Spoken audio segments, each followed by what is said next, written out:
Hello, my name is Philip. I'm a filmmaker, and today I'm going to be breaking down the ending of Final Fantasy VII Remake shot for shot. Let's get right into it. Make sure to subscribe if you're new and you want to see more gaming, film analysis, and check out my main channel, which has over 100k subs. Let's hop right into it. We're gonna go Gongaga here, so let's do it. Okay, so right off the bat, we have our classic hero shot. You'll see this in a lot of your favorite superhero films. It's a low-angle group full shot, and it really is nice because it accentuates, it gives them this presence. It gives it this majesty. Since it's a lower angle, they look very grand, they look very big. And of course, it's with a wide-angle lens, so you can fit in all the characters. In this case, the focal length for this would be somewhere within the 30mm range. You'll notice with the shot selection for Red 13, they always have to place him in an angle where you can see his left eye because he has no right eye. I think they actually changed the aperture and focal length mid-shot. If you notice, the background has that nice bokeh effect over here where it's blurred, and that's because of a shallow depth of field. So watch this now. There's the shot, then it zooms out, and they actually changed the aperture so there's no more shallow depth of field. Now everything is in focus.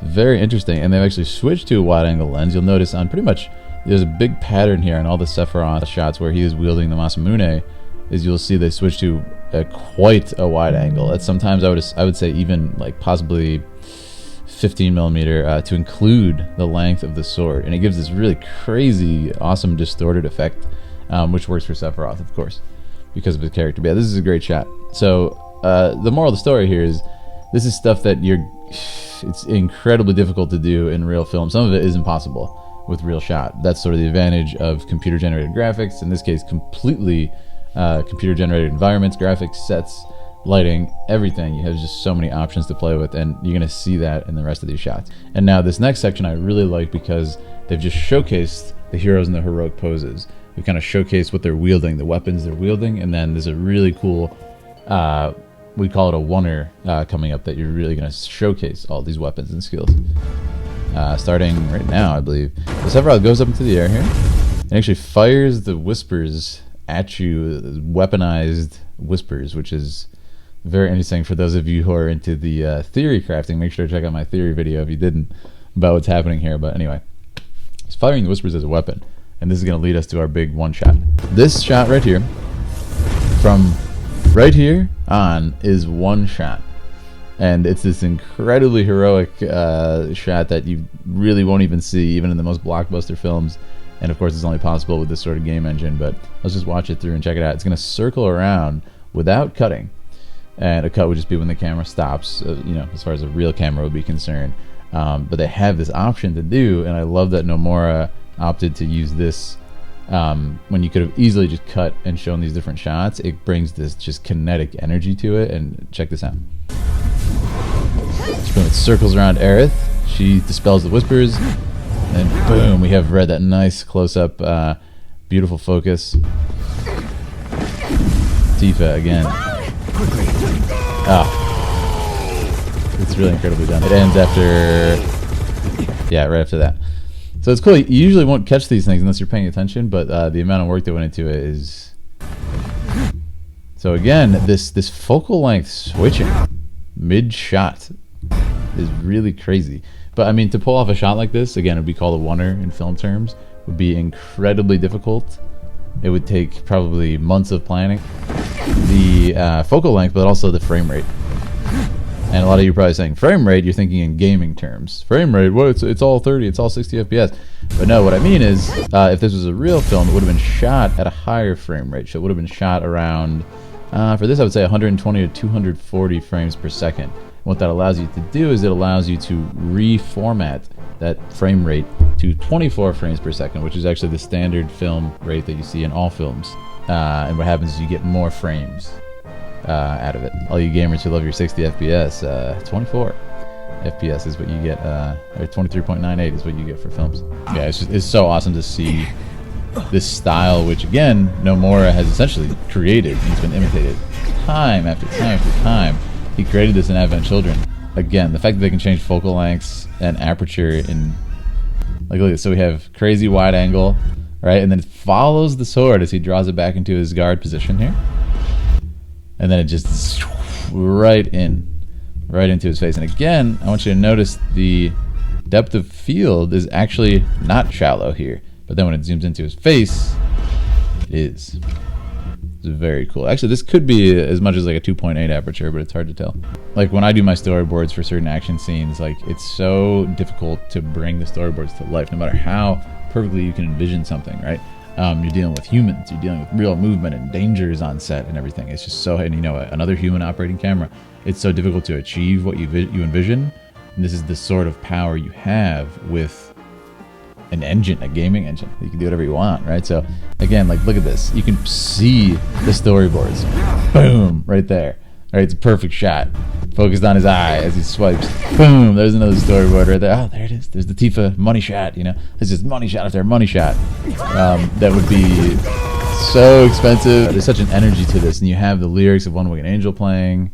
It's the ending, which is Veni, Veni, Veni Nas, means come, oh come, do not let me die, which is very interesting. And I think, again, for those of you who are into theories, what does that mean? And this is great, too, because it's really a style of film, we could say, that an animation that Nomura pretty much pioneered. It's really, you could say it's his style between Kingdom Hearts and Final Fantasy VII, Advent Children being the main one that really pioneered the style of sort of, you know, like these massive kinetic movements and running across broken buildings and cities falling apart and stuff. You'll see it also in the remnants of what Nomura would have wanted in Final Fantasy 15. It's very well done. And then we have to comment, of course, on the sound design here. Just pay attention to the sound design. You can hear every footstep, every slash of the Buster Sword. It's just incredibly done. And again, this is a one shot. The little details, right? Coming in here to see his foot jump off. There's such an energy to it that you can feel the power. He's doing things that are completely inhuman, right? Completely exaggerated, but you're able to believe it because they really show, okay, how much force would it take to jump, you know, 20, 30, 50 feet into the air? Goes through the air. They have this cool face-off shot here. It's very cool. You have Cloud and Sephiroth framing. It's almost like a match cut to both their faces, framed in the exact same way, which is interesting. You usually get it over the shoulder, which you'll see in the next scene, in the Edge of Creation, as far as dialogue is concerned. But this is cool. Smirking. He doesn't even care. And then Cloud, of course, smashes into him. We see the whispers explode. He pretty much has control of fate, if that's true, because we did see him absorb the whispers before. So, you know, go crazy with the theories. But anyway, this next scene is what I'm really excited to talk about. So let's get into it. This is more of a traditional film scene. What we just watched is such a grand, you know. And now we're going to get to something a little more intimate, which is what I'm excited to talk about. And again, even with a wormhole here, this is kinetic energy. I do love how they included the original shot selection from the end of FF7 here too. Very cool. Exact shot for shot. And right off the bat, we have this 180 rule established, where Cloud is on the right side of the frame. You'll notice here, and Sephiroth is on the left, and it's gonna last for most of this scene until the action, which you are able to break those rules once action is established. So we'll get more into that later. This is cool. It's a really nice effect with the vignette for when Cloud is having his episodes here. Now this is where things get interesting. Again, notice how I said Sephiroth's always going to be on the left of this of the frame during this scene, for the most part, besides the combat and a couple of exceptions. You'll see him over here, and that is just a basic film rule as far as composition is concerned. It's incredibly important. You have to follow these rules because it becomes jarring to the audience if you don't follow them. So, for instance, if in the next shot Sephiroth is on the right side of the screen, you would be very confused. You would have a hard time establishing the space in your mind.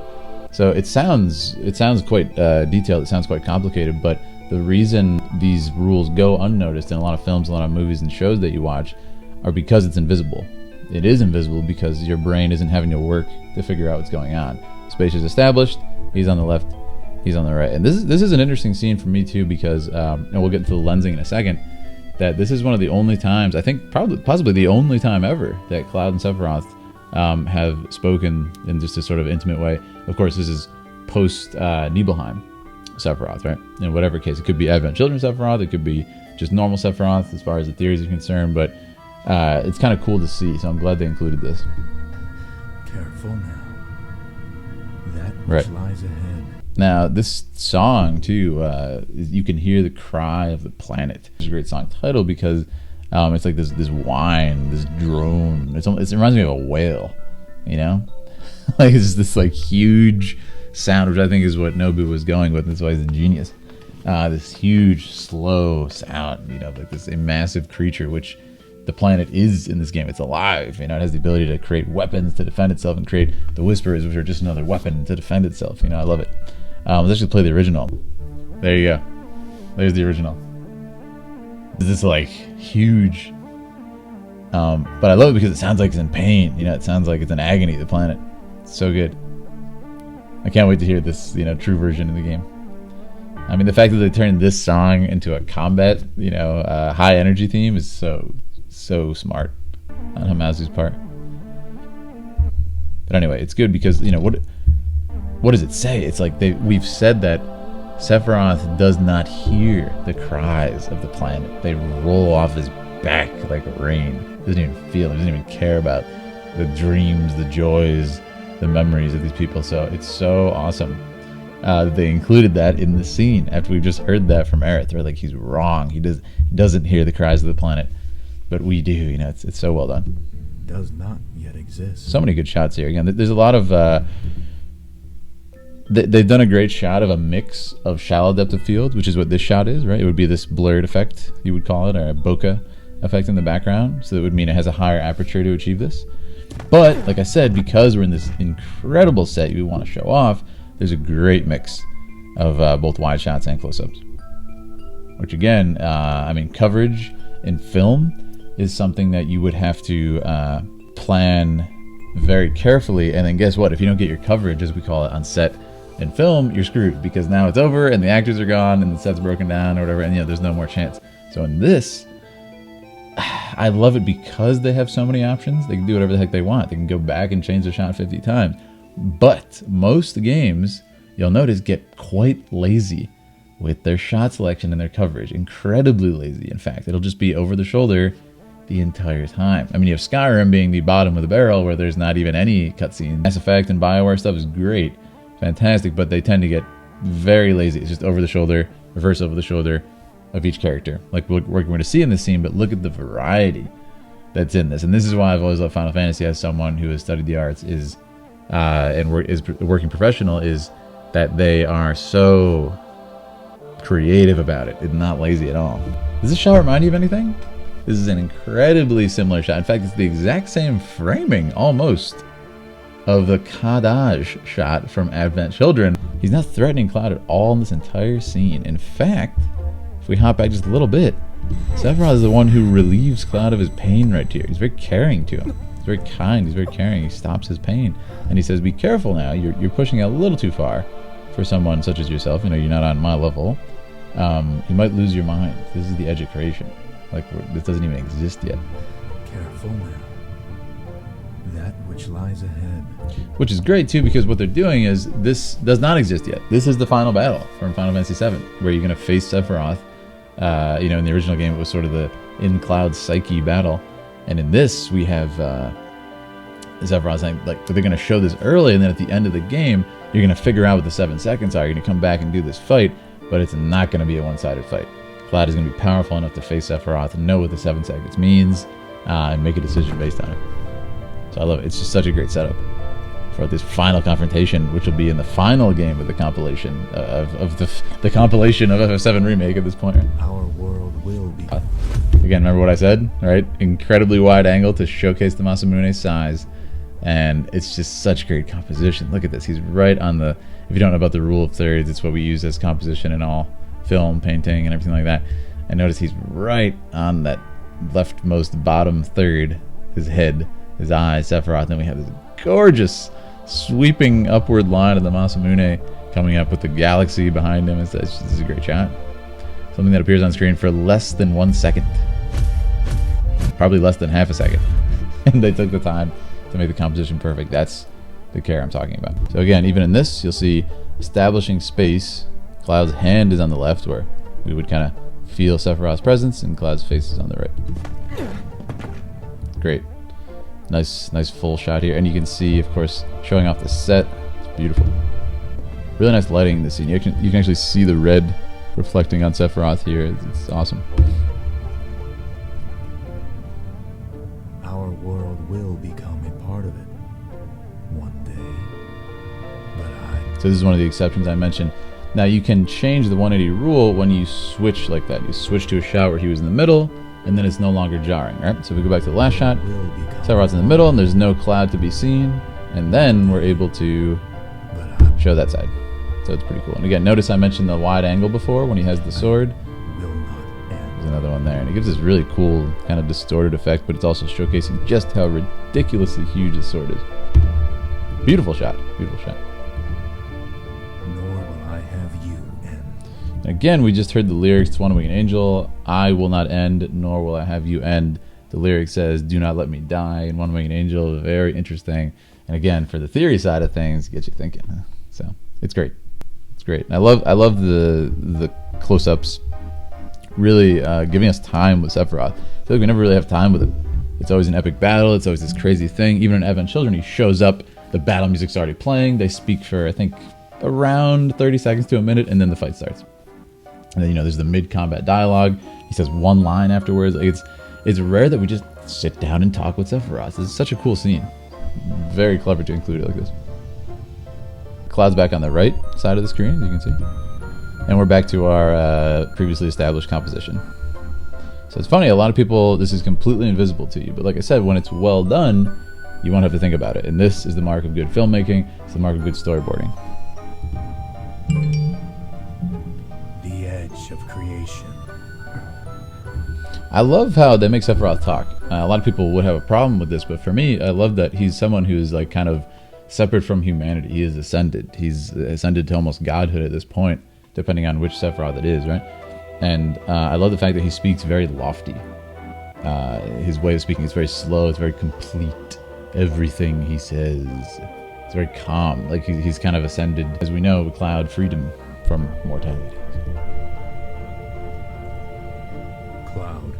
Lend me your strength. It's a nice shot too. Just to show the scale, it's really cool. And this is what you'll see when people kind of know what they're doing in filmmaking. That they will afford these shots to include it to give you a real sense of the space, which is cool because a shot like this is kind of cleverly put in to give you an idea of the terrain for their battle and their duel that's about to happen.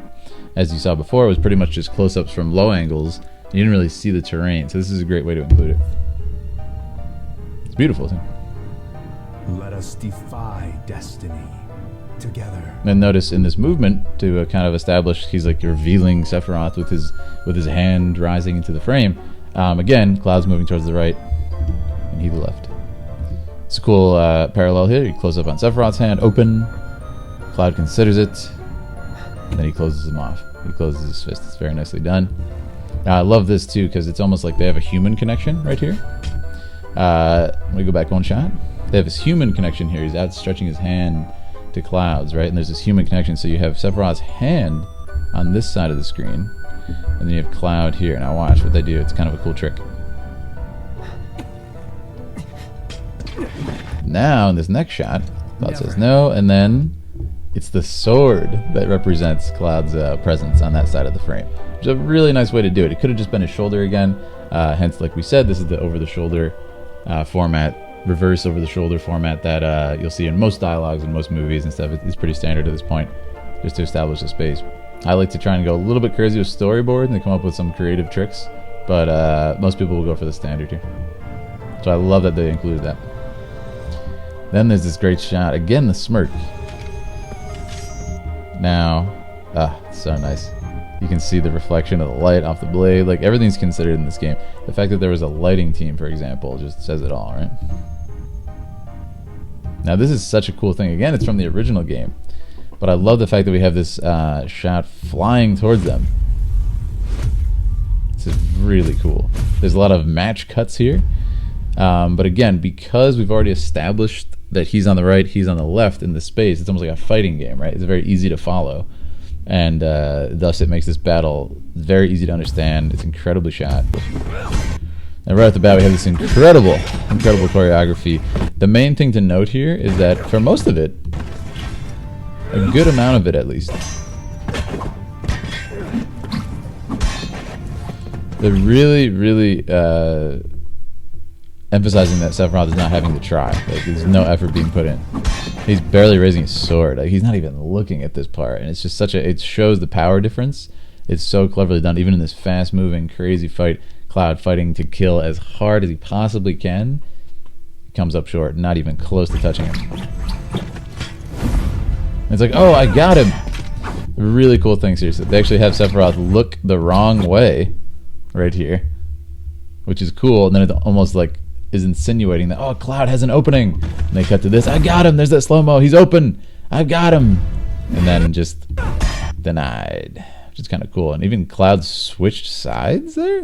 Wait a second. Let's look at this again. So Cloud is attacking him. Oh, yeah, he does. So Cloud goes to attack him on his right side, and then last second changes sides as Sephiroth is going to parry. This is very cool, very cool. And again, the amount of detail actually put into the choreography. It's not just like flashy, cool moves. Like there's like a fight IQ happening here between the characters that you normally wouldn't see here, which is really cool. When I choreograph my fights, I really try to. You want to give the illusion that these characters don't know what each other is going to do, right? A lot of fight scenes kind of fall short. You'll notice fight scenes become less believable when it just looks like he's already defending before somebody throws a punch, right? Or he's already doing, you know, whatever it is before the punch is thrown. In this case, we have this, even though it's computer generated, and we would be totally fine having ridiculous non-strategic combat, they're still giving this level of detail, which just comes down to storyboarding, choreography, and amazing playing. So I'm so impressed. And again, notice the shots make sense here. It's not jarring. Even though, and this is something to be said, even though there's a lot of cuts in this, it's by no means, you know, some like Hong Kong style fight scene with like no cuts. They do include slow-mo once in a while to give you that kind of breather, but it's just, there's a cadence to it. It's very well done. And this is one of my favorites here. He's just so casually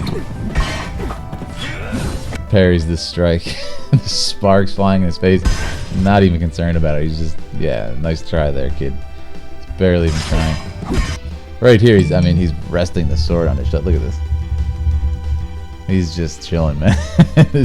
It's so cool because what are the tools that actors have? There's obviously dialogue, right? There's lighting, there's camera angles to accentuate the performance, but in this case, body language, right? There's no dialogue in this particular fight during the exchange. Until the next scene here, until the next shot. But look at this. So much is said from it, right? He's just hanging out. Now, this right here is the first time you're going to see Sephiroth actually try. And right there, I think even Cloud realizes, like, I can't do it no matter what. There's such a power difference. Not yet. And then it's cool that inclusion of not yet. And again, look at, he's noticed he's back on the left, Cloud's back on the right. They're back to the composition from before. It's really cool. I think Sephiroth is saying, okay, you're not ready yet. I've brought you here to show you this place, to kind of reward you with this place. As we theorize, perhaps as a reward for killing Sephiroth. He's freed him. He wants to include Cloud somehow in his plans, right? Right here, we have Sephiroth try for the first time. Instant disarm. Cool thing being, does that image look familiar? Ah, that's right. Now we have a meaning to the Buster Sword lodged into the dang rock that has been the image burned into our brains, right, from the startup screen of the original Final Fantasy VII. A lot of people didn't catch this, oddly enough. It's really cool that they gave a meaning to it. So I love it. Now, this shot right here, I want to talk about. So what's cool about this is, if you notice, there's been more wide-angle lenses used for a lot of this. Obviously, for the close-ups, I would say it's more of a 50mm, which is like what the human eye sees, right? So what we're getting here is, I think there's a significance to it because, so what we have here is a much tighter focal length, probably a 80mm, possibly 100mm. And what it does is, while you would choose that, is it compresses the image. So if you notice, even though Sephiroth's behind Cloud, it gives this illusion that he's like right there with him. It's this almost like claustrophobic. Now it depends on what you're going for here.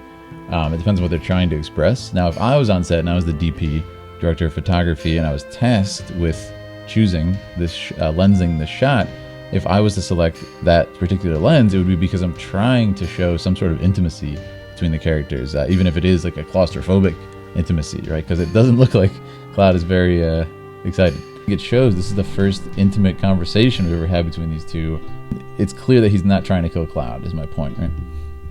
7 seconds till the end. Time enough for you, perhaps. But what will you do with it? Let's see. It's a cool shot too, because now what this does by showing only Cloud's eyes kind of like nervously looking around is now we are Cloud, right? We can't see Sephiroth in this case. So what happens here is we're really oh god, what's he gonna do? Is he gonna stab him? What's he gonna do? And of course he's gone. Nothing but the wing running. Now this is cool because this shot I think is to do a couple things, but sort of the theme of this ending is a line from Aerith. Sort of the important thing of this ending is a line from Aerith when she says, you know, this terrifying sky. I miss the steel sky. And in Crisis Core we hear, you know, that girl. She said the sky frightened her. So it's almost this terrifying freedom, this boundless freedom. And look what Cloud sees here. Right? Look how small Cloud is in the shot. Of course, there's the iconic Buster Sword, but to me, it's kind of harping in on that theme of this terrifying freedom. Because look what we've done. We've destroyed fate itself. It's kind of scary if you think about it, right? So look how small he is compared to the edge of creation. It's a very cool concept. One of the reasons I love this ending is they're really considering new players. What they're doing is they're also leaving a lot of questions open on purpose. And like this scene, this cool little scene of Rufus sitting down, you'll notice there's no dialogue spoken besides Mr. President. Then we have just everybody lined up, and it's like, oh no. You know, again, I said it before, it's this idea of we've won, right? We've killed President Shinra, like we've defeated the threat, right? But look what's replaced him, right? It's even worse. As I said before, President Shinra is bad because he's greedy, right? He just kind of does whatever he wants. He does what serves him. But Rufus, I think, is a lot more dangerous because he's ambitious, right? Not just greedy. So it's really cool, and it tells the new players. This scene says to me, it's like, oh no, but it's setting the stage for the next arc, for the next story. It's like, ooh, setting the stage for the next chapter. I love it.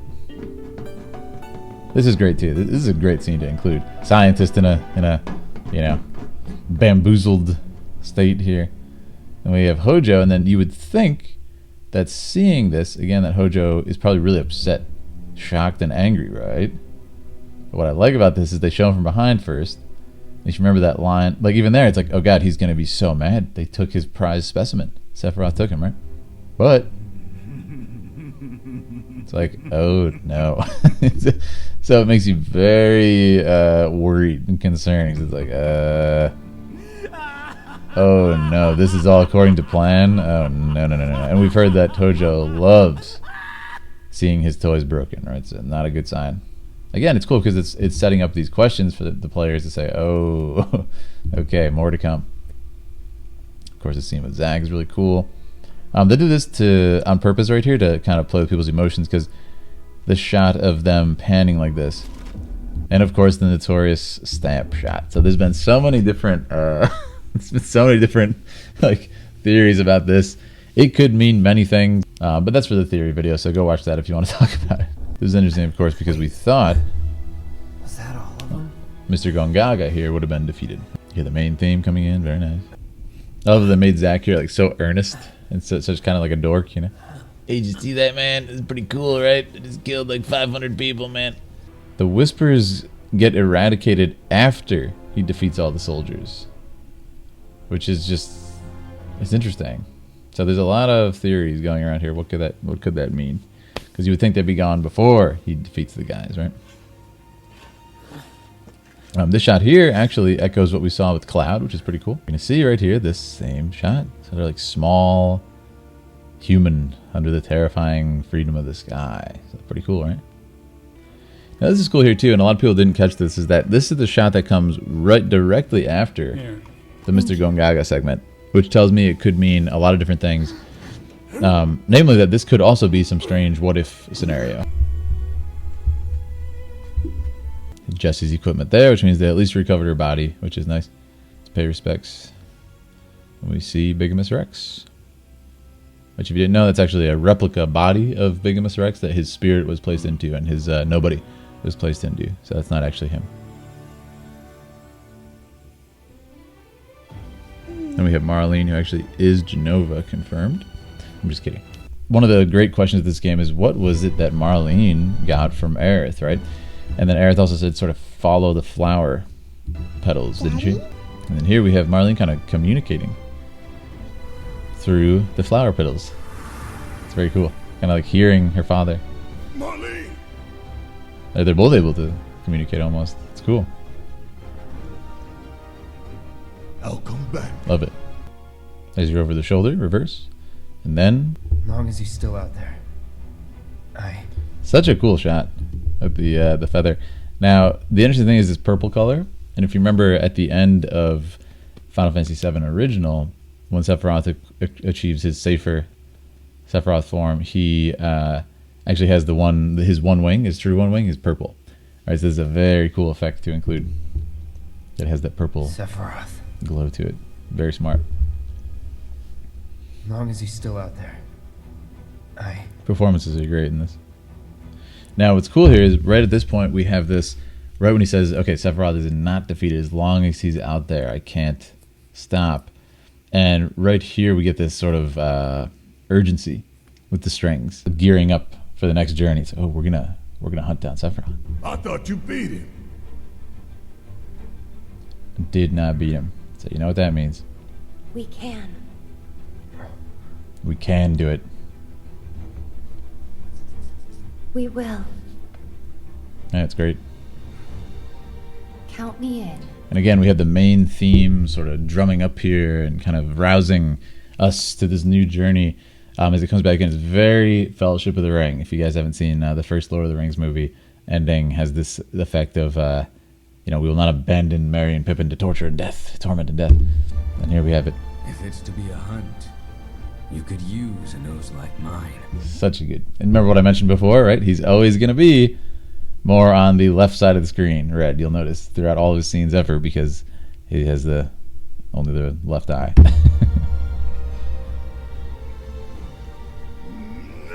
Yeah, very well done. I'm in too. Bastard wants to destroy the whole planet, doesn't he? An enemy of hers is an enemy of Avalanche. All right. I love it. This Cloud says very little. He says nothing, pretty much. As long as he's out there, and then just this nod of approval to Barrett. It's great. Very well done. And then here, of course, we have the storm. The storm rolling in. Very bad omen. If you don't know, from the original Final Fantasy VII, spoilers, this is where Zack here, Mr. Gongaga, would meet his horrific death. It was right when the storm arrived, so it's a very bad thing about to happen to him. It's great, and as far as the music is concerned, it totally changes the mood from this epic, rousing theme to heroic theme to this. You know, a man who's half dead from fighting an army, achieving his final glory before his death and his doom, and then you have a man who's poisoned, weakened. Very different circumstances. Almost there, Cloud. We're almost there. I love it. It's very emotional because we know what's going to happen to Zack. We know right here he's about to meet his doom on this very cliff, in fact, overlooking the city.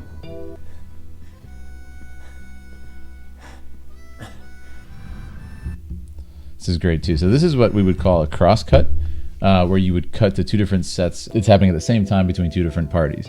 In this, they actually combine the two into one shot, which is of course evocative of the final shots from Advent Children, where we have Aerith and Zack in this white background. So it's very, very emotional for both new fans asking, who is this and what's happening? Why does he have Cloud's sword? Again, like I said there, making these poignant questions for the new viewers, while allowing us to have this emotional response from our memories. It's great. It's so good. Look at the expression, The shot of Aerith, almost like she knows something.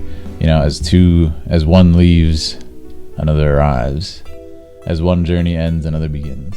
As one faces death, a new life begins, a new journey. It's great. It's a great artistic parallel to include. And I think a lot of people are looking way too deep into that particular scene saying, "Oh, confirmed time travel," and there's like just multiverse and stuff. It's like, I think we're very far away from that confirmation. Anyway. Really nice to see the silhouette of Midgard behind too, which we've never seen from this distance, by the way. Never, never, never. Again, this final shot and final line, to me, this represents, notice the echoes of what we saw with Cloud at the edge of creation, Mr. Gongaga himself, Zack up on the cliff there, further away, and now Aerith looking up into the sky. I miss it. The steel sky. Why would she miss the steel sky, right? Because she's terrified of this boundless freedom. We have this small person, and then it just pans up into the endless possibilities, the endless sky. And of course, I think for a lot of fans who are uncertain and scared, it's almost representing that, right? Whatever the reunion brings, whatever comes, let us embrace it. This is it, right? Some of those old fans who hate the remake, they sure missed their steel sky, right? They missed the steel sky, the PS1 limitations, holding these artists back. But no, now these artists are free to unleash whatever dreams they have. So it's great. It's great. And then of course we have the unknown journey will continue in the Advent Children text, the Advent Children font, man. Talk about bringing back the memories. That's going to be it for the analysis. Let me know down in the comments what your favorite scene is from the ending, because there's so much in it. It includes so much. Let me know what your favorite scene was. Let me know if you enjoyed any of my observations. It's the first time doing a video like this. I tend not to get too much into the jargon and the technical side of it, because I feel like that'll just kind of make people space out and they don't care. They want to hear more about the story in Final Fantasy VII. But yeah, let me know. It's been a lot of fun, and make sure to stop by Twitch if you want to join the conversation live when we talk about this stuff. And it's a lot of fun. So thank you so much for watching. I appreciate it. If you want to see more like this, let me know in the comments as well. Make sure to subscribe and stop by Twitch, where it all happens live and we play FF7 Remake. We're going to start playing the FF7 original game to analyze the story and see what they might do as they adapt it into the remake. So thanks for being here. See you around town. Make sure to check out my main channel. So I'll see you around town.